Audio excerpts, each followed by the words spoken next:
just something about camping.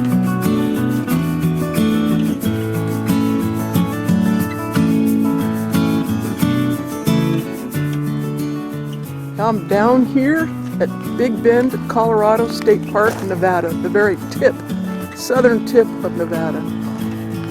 Laughlin, close by, Bullhead, across the river, and I'm gonna play around in the Arizona desert a little bit.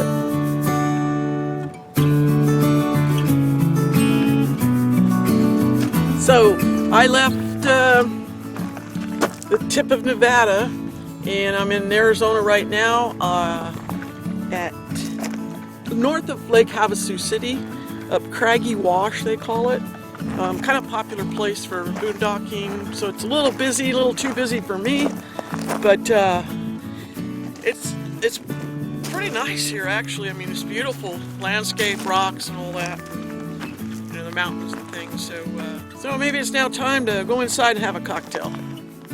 Kind of a gloomy day here today, but yesterday was beautiful, sunny, just beautiful. A lot warmer here.